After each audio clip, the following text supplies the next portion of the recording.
Hello students, in this video we'll discuss chapter number 12 Australia, a case study on shipwrecking. बेटा इस video में हम लोग देखेंगे कि कैसे शिपरेयरिंग होती है ऑस्ट्रेलिया में। ठीक है, चलो आगे। तो ऑस्ट्रेलिया को कॉमनली हम किस नाम से जानते हैं? Commonwealth of Australia. अब जो ऑस्ट्रेलिया कंट्री है उसके अंदर बेटा ऑस्ट्रेलियन कॉन्टिनेंट तो आता ही है, पर आइलैंड ऑफ तस्मानिया भी आते हैं और जो आसपास में छोटे छोटे आइलैंड हैं वो भी ऑस्ट्रेलिया कंट्री का पार्ट है। तो ऑस्ट्रेलिया को ऑफिशियली हम किस नाम से जानते हैं? Commonwealth of Australia. ये वो कंट्री है जिसके अंदर मेनलैंड ऑफ ऑस्ट्रेलियन कॉन्टिनेंट तो आएगा ही, साथ में आइलैंड ऑफ तस्मानिया, छोटे छोटे आसपास के आइलैंड वो सब आ जाएंगे। ये लार्जेस्ट आइलैंड है और स्मॉलेस्ट कॉन्टिनेंट है वर्ल्ड का स्मॉलेस्ट कॉन्टिनेंट और लार्जेस्ट आइलैंड। ठीक है, ऑस्ट्रेलिया लार्जेस्ट आइलैंड है पर स्मॉलेस्ट कॉन्टिनेंट है, इसे आइलैंड कॉन्टिनेंट भी कहते हैं।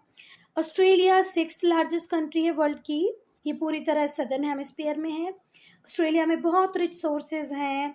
ठीक है, बहुत सारे रिसोर्सेज हैं। फिर से ध्यान से सुनो, ऑस्ट्रेलिया बहुत रिच है वेरियस रिसोर्सेज में, पर इन रिसोर्सेज की अवेलेबिलिटी बहुत हद तक अमाउंट और डिस्ट्रीब्यूशन ऑफ रेनफॉल पर डिपेंड करती है। जो मोस्ट प्रोमिनेंट ट्री हैं ऑस्ट्रेलिया के वो हैं यूकेलिप्टस, जिसे हम गम ट्री भी कहते हैं, then cactus, prickly pear, wattle, acacia, और जो फ्लावर होते हैं अकाशिया के वो ऑस्ट्रेलिया के नेशनल फ्लावर हैं। बेटा यूकेलिप्टस को हम इंडिया में किस नाम से जानते हैं बताओ? नीलगिरी। वो जब हम लोग मेहंदी वगैरह लगाते हैं तो उसके ऊपर जो तेल लगाने के लिए आता है वो नीलगिरी का तेल होता है। हमारे जो विक्स बाम होते हैं उसमें भी होता है। तो यूकेलिप्टस को बोलते हैं gum tree, cactus, prickly pear, wattle, acacia, और जो अकाशिया के फ्लावर हैं वो ऑस्ट्रेलिया का नेशनल फ्लावर है। इस चैप्टर में हम लोग पढ़ेंगे बच्चा शिपरेयरिंग को, कि ऑस्ट्रेलिया में शिपरेयरिंग कैसे होती है। शिपरेयरिंग का मतलब होता है raising and breeding of domestic ship. घर में शिप्स को रखना, उनकी ब्रीडिंग करवाना, ये क्या है? शिपरेयरिंग है। और शिपरेयरिंग आप क्यों कर रहे हैं? घर में शिप क्यों रख रहे हैं? उनको रेस क्यों कर रहे हैं? उन्हें खाना क्यों दे रहे हैं? उनको ब्रीड क्यों करवा रहे हैं?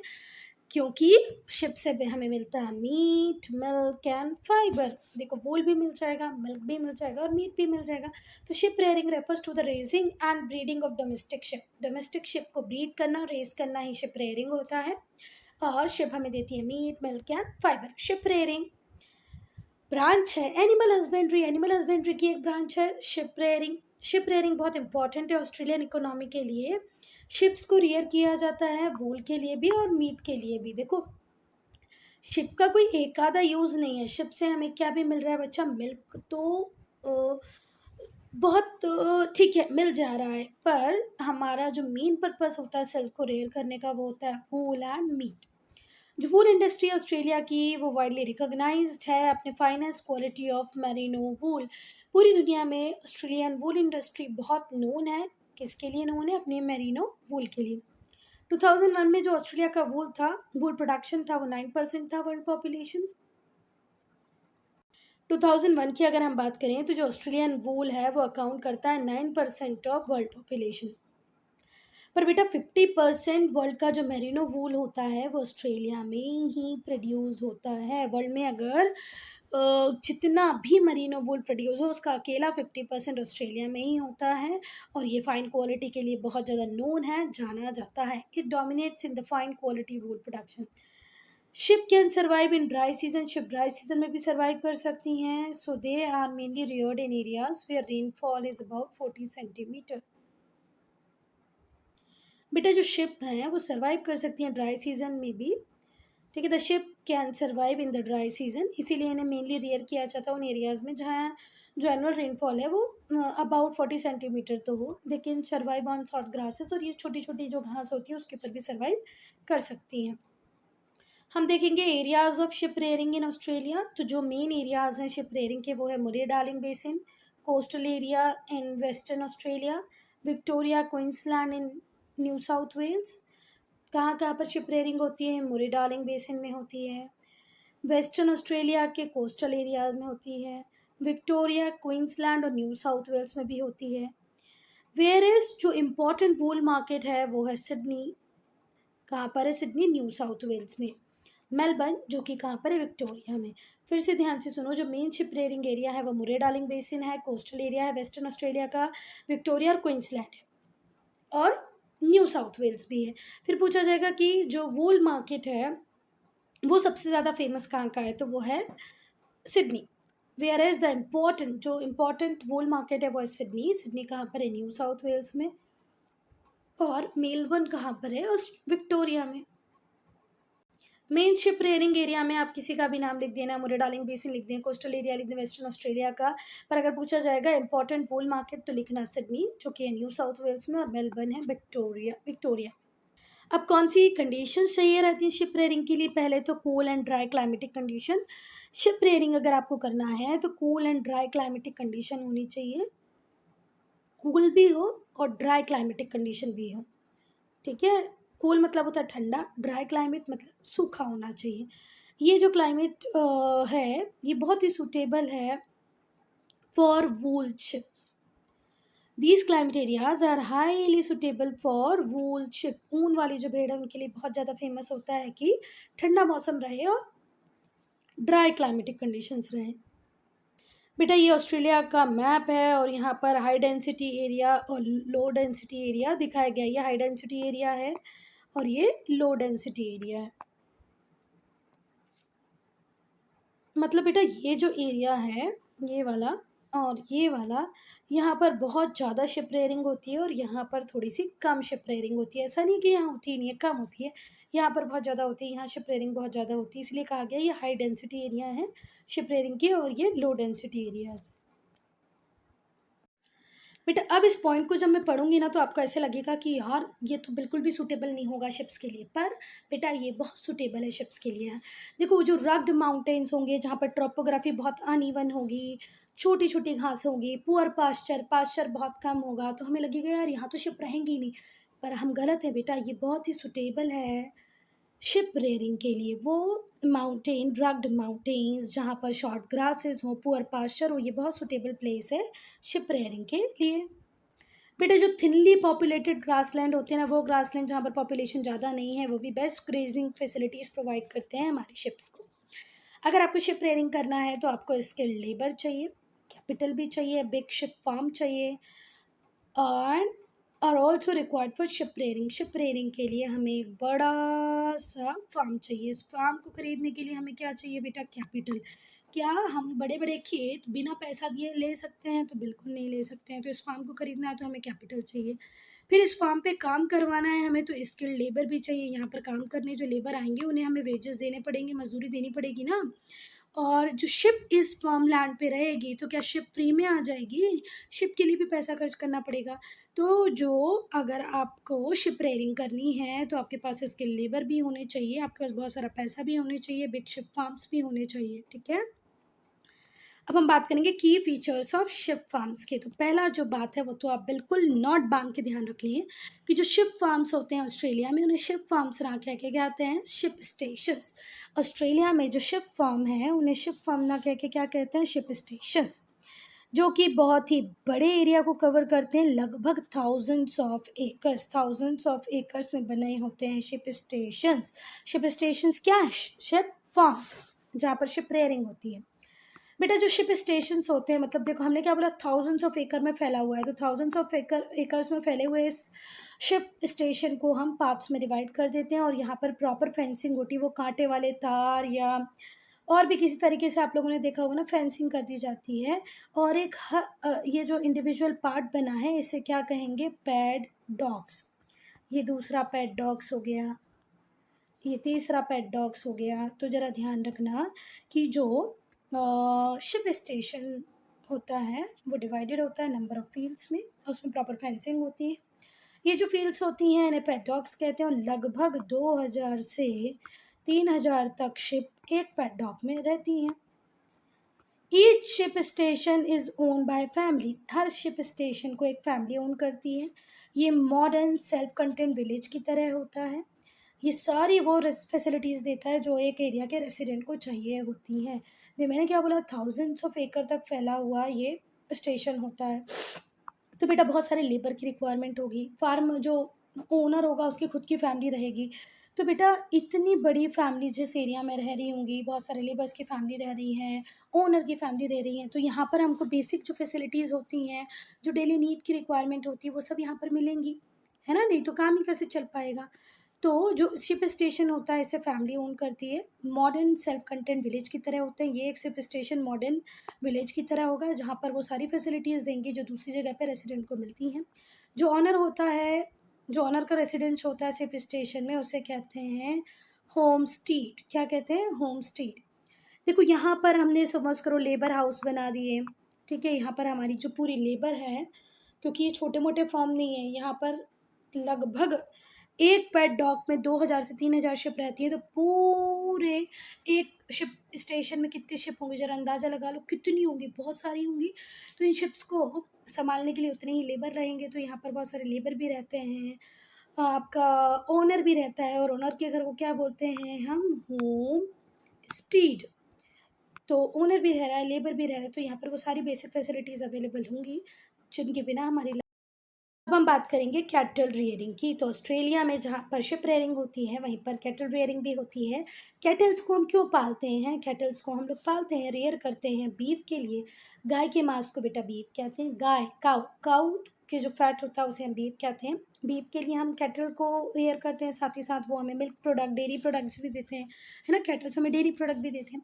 अनलाइक शिप, शिप की तरह नहीं होते हैं बेटा इनके जो फार्म्स होते हैं, क्योंकि शिप फार्म्स आप ऐसे एरिया में बनाते हैं, शिप स्टेशंस जहाँ पर बारिश कम हो। पर जो कैटल होते हैं उन्हें रियर किया जाता है हाई रेनफॉल एरिया में, डेंस नेचुरल वेजिटेशन में। लगभग 70% जो कैटल हैं वो बीफ बीफ कैटल हैं, and rest are dairy cattle. Maximum 70% तो हैं, तो वो बीफ के लिए ही उनको रियर किया जा रहा है, पर बाकी के जो 30% बचे हुए हैं उन्हें डेयरी के लिए यूज़ किया जाता है। ऑस्ट्रेलिया लार्जेस्ट एक्सपोर्टर है डेयरी प्रोडक्ट का। अब डेयरी में क्या प्रोडक्ट में क्या होता है बेटा? मिल्क होता है, बटर होता है, चीज़ होता है ना? तो डेयरी प्रोडक्ट का बढ़िया, बहुत बढ़िया लार्जेस्ट एक्सपोर्टर है ऑस्ट्रेलिया। एंड लीडिंग एक्सपोर्टर है बीफ का। बीफ, गौ मांस, मतलब कैटल का जो मांस होता है उसे बोलते हैं बीफ। तो बीफ का भी लीडिंग एक्सपोर्टर है ऑस्ट्रेलिया, साथ ही साथ डेयरी प्रोडक्ट का लार्जेस्ट एक्सपोर्टर है, लार्जेस्ट सबसे बड़ा एक्सपोर्टर है डेयरी प्रोडक्ट का, और one of the leading producer है बीफ का। जो बीफ कैटल है उसे मेनली रियर किया जाता है Western Australia, Queensland, New South Wales में, विक्टोरिया में। पर जो डेयरी कैटल है उन्हें रेस किया जाता है wet plains of southern Queensland, Northern Territory, New South Wales and Victoria. तो ये थोड़ा सा याद रख लेना, आप लोग लर्न ही कर लेना कि बीफ कैटल को कहाँ रखते हैं, तो New South Wales, Queensland, Western Australia में। पर डेयरी कैटल को कहाँ रखते हैं? सदर्न क्वींसलैंड में रखते हैं, नॉर्दर्न टेरिटरीज में रखते हैं, न्यू साउथ वेल्स में रखते हैं, और विक्टोरिया में रखते हैं। As dairy cattle need good pasture, क्योंकि डेयरी कैटल जो होता है उसे गुड पास्चर चाहिए, तभी तो वो दूध अच्छा देगा बच्चा। अच्छी क्वालिटी का मिल्क चाहिए आपको, ज़्यादा क्वांटिटी में मिल्क चाहिए, तो उन्हें ज़्यादा घास की ज़रूरत पड़ती है ना? उनको गुड पास्चर की रिक्वायरमेंट होती है। एंड टेम्परेट क्लाइमेट, उन्हें टेम्परेट क्लाइमेट चाहिए, अच्छा चारा चाहिए, अच्छी घास चाहिए। जो मेन पोर्ट्स हैं जिनसे हम बीफ को एक्सपोर्ट करते हैं वो हैं Brisbane port, Cairns port, Darwin port, ठीक है? तो पहली बात तो जहाँ पर हम कैटल रखेंगे, जो हम मिल्क के लिए यूज़ कर रहे हैं, डेयरी प्रोडक्ट्स के लिए यूज़ कर रहे हैं, उन्हें हम कहते हैं डेयरी कैटल्स। तो डेयरी कैटल्स को हम रखेंगे टेम्परेट क्लाइमेट में। जो मेन पोर्ट्स हैं जहाँ से एक्सपोर्ट होता है, वो मेन पोर्ट हैं, बीफ जहाँ से एक्सपोर्ट होता है वो मेन पोर्ट हैं ब्रिस्बेन, केयर्न्स, डार्विन। बहुत सारा जो मीट और डेयरी प्रोडक्ट्स है वो इंग्लैंड और दूसरी यूरोपियन कंट्रीज़ में एक्सपोर्ट कर दिया जाता है। मोस्ट ऑफ द मीट, ज़्यादा से ज़्यादा जो मीट है, जो डेयरी प्रोडक्ट हैं, वो इंग्लैंड या दूसरी यूरोपियन कंट्रीज़ में भेजे जाते हैं। बेटा लेट्स इंक्वायर के पहले हम ये थर्ड पॉइंट पढ़ रहे थे, अब हम फोर्थ पॉइंट पे आएंगे। तो वो फोर्थ पॉइंट है, ये जो स्टेशंस होते हैं ये यूजुअली रन किए जाते हैं पेड वर्कर्स द्वारा, और पेड वर्कर्स को ऑस्ट्रेलिया में क्या बोलते हैं? जैकरूज। ये अटेंड करते हैं शिप को, अगर कोई इंजरी हो गई हो, अगर कोई फेंसिंग टूट गई हो तो उसको मेंड करते हैं, सुधारते हैं। तो भैया ये जो जैकरूज होते हैं ये बहुत मेहनत का काम करते हैं, शिप को देखते रहते हैं कि भाई उन्हें कोई इंजरी ना हो, अगर कोई फेंसिंग टूट गई उसको सुधारते रहते हैं। अगर कोई शिप गुम जाए तो उसको ढूंढ के लाते हैं और पहले पूरी कोशिश करते हैं कि भैया ऐसा कभी कोई इंसिडेंट हो ही ना कि कोई शिप इधर का उधर जाए। और शिप को सेफ रखते हैं वाइल्ड एनिमल से, ठीक है, नहीं तो कोई भी जंगली जानवर तो भेड़ों को खा ही जाएगा, तो बचा के रखते हैं। और शिप्स को वन पैडलॉक से अनदर पैडलॉक में जाने से रोकते नहीं हैं। देखो बेटा, एक पैडलॉक की अगर घास ख़त्म हो गई दूसरे में है तो ये दूसरे पैडलॉक में अपनी भेड़ों को जाने देते हैं। देखो, हमें ऐसे लगता है कि यार यहाँ पर फेंसिंग है तो इन लोगों ने बोला होगा कि यहाँ के शिप्स यहीं रहेंगे, यहाँ के शिप्स यहीं रहेंगे, तो ऐसा बिल्कुल भी नहीं है। उल्टा ये जो हमारे जैकरूज़ होते हैं, ये शिप्स को यहाँ से यहाँ ले जा सकते हैं अगर जब उन्हें लगे कि यहाँ पास्चर, घास, चारा ख़त्म हो गया है, पानी ख़त्म हो गया और यहाँ पर वो अवेलेबल है। और अगर यहाँ पे भी ख़त्म हो जाए तो वो यहाँ ले जा सकते हैं। मतलब इनका काम होता है कि प्रॉपर फूड अवेलेबल हो शिप्स के लिए। बेटा, शिप रेयरिंग का जो सीज़न स्टार्ट होता है वो अर्ली समर्स में होता है या स्प्रिंग में होता है। जो फार्म स्टेशंस होते हैं यूजुअली उनके ऊपर शेड होता है जहाँ पर शिप को शेयर किया जाता है, मतलब उनके बालों को काटा जाता है, वूल को स्टोर किया जाता है। वूल को जब शीप से रिमूव किया जाता है तो इलेक्ट्रिकल शेयरिंग मशीन का यूज़ होता है। जैसे आप लोगों ने ट्रिमर वगैरह देखे होंगे ना, तो ट्रिमर की तरह ही मशीन होती है। देखो यहाँ पर हो भी रही है ट्रिमिंग शिप्स की। तो भेड़ों के ऊपर से इस तरीके से निकाला जाता है ऊन, मतलब वूल। इस टाइम तो इनके हेयर ही होते हैं, वूल नहीं होता, वूल प्रोसेसिंग के बाद बनेगा। हाँ, बोल सकते हैं शॉर्ट ऑफ वूल। बेटा, और जब शिप को शेयर करना होता है तो बेटा एक्सपर्ट्स को ही हायर करते हैं। किसी को भी उठा के नहीं बोल दिया जाता है कि चलो शिप रेयरिंग करो, शिप शेयरिंग करो, मतलब उनके बाल निकालो। After sharing, the wool is graded according to the quality and pressed into wheels। एक बार जब उनकी शेयरिंग पूरी कंप्लीट हो जाती है, शेयरिंग मतलब उनके बाल जब निकाल दिए जाते हैं उनकी बॉडी से, उसके बाद उन्हें सेग्रीगेट किया जाता है, अलग अलग किया जाता है, क्वालिटी के हिसाब से उन्हें ग्रेडिंग दी जाती है, फिर उनके बेल्स बना दिए जाते हैं गट्ठे। बेल्स बोले तो गट्ठे। लगभग 95% जो वूल है वो एक्सपोर्ट कर दिया जाता है डिफरेंट कंट्रीज़ को ऑस्ट्रेलिया के द्वारा। मटन भी एक्सपोर्ट किया जाता है कंट्री से। जो मेन वूल ट्रेडिंग सेंटर्स हैं वो है सिडनी एंड मेलबर्न। चलो लेट्स इंक्वायर पढ़ते हैं बच्चा, गोल्ड रश। जब लोगों को पता चला कि यार ऑस्ट्रेलिया के न्यू साउथ वेल्स में गोल्ड है, और इसकी पुष्टि किसने की थी, इस डिस्कवरी की बात किसने की थी, एडवर्ड हारग्रीव्स ने। दिस इवेंट, चलो फिर से पढ़ देती हूँ मैं यहाँ पे, द गोल्ड रश एक ह्यूज माइलस्टोन था ऑस्ट्रेलिया की हिस्ट्री में जिसने ग्रेट इम्पैक्ट डाला ऑस्ट्रेलिया की हिस्ट्री पर। ये इवेंट को हम ऐसे मार्क करते हैं कि यहाँ पर गोल्ड की डिस्कवरी हुई थी न्यू साउथ वेल्स में, और डिस्कवरी करने वाले कौन थे, एडवर्ड हारग्रीव्स। इस डिस्कवरी के कारण बहुत सारे लालची लोग France, Germany, Italy, America, Poland से कहाँ आ गए, ऑस्ट्रेलिया आ गए इन सर्च ऑफ गोल्ड। इनको लगा ओ माय गॉड सोना मिलेगा ऑस्ट्रेलिया में, चलो फ्रांस के लोग, जर्मनी के लोग, इटली, अमेरिका, पोलैंड, ऑस्ट्रेलिया सब ऑस्ट्रेलिया की तरफ भागे। ऑस्ट्रेलिया के लोग नहीं, मतलब ऑस्ट्रेलिया की तरफ ये सारे लोग भागे। कभी कभी ऐसा हो जाता है, जुबान फिसल जाती है। तो जैसे ही भाई एडवर्ड हारग्रेव्स ने डिस्कवरी की बात की कि भैया न्यू साउथ वेल्स में गोल्ड है, France, Germany, Italy, Poland, America से लोग ऑस्ट्रेलिया की तरफ आए। ये टर्निंग पॉइंट बना एग्रीकल्चर डेवलपमेंट के लिए। ट्रांसपोर्ट, इंफ्रास्ट्रक्चर, कम्युनिकेशन सब कुछ बढ़ने लग गया to fulfil the increasing demand. ठीक है, the turning point led to the development of agriculture. Agriculture develop हुई, ट्रांसपोर्ट डेवलप हुआ, इंफ्रास्ट्रक्चर डेवलप हुआ, क्योंकि उसको इंक्रीजिंग डिमांड को पूरा करना था। ऑस्ट्रेलिया नया है, newer than the New World. Australia is newer than the New World, क्योंकि जो ऑस्ट्रेलिया है उसे डिस्कवर ही नहीं किया गया था until early 1700 by Europeans. Europeans ने 1700 तक तो डिस्कवर ही नहीं किया था किसको, ऑस्ट्रेलिया को। जब कैप्टन अबेल तस्मान जो डच से थे 1642 में सेल करते हुए सदर्न ऑस्ट्रेलिया पहुंचे, तब उन्होंने डिस्कवर किया तस्मानिया को। और ज़्यादा एरिया को इस कॉन्टिनेंट के वो डिस्कवर कर पाते तो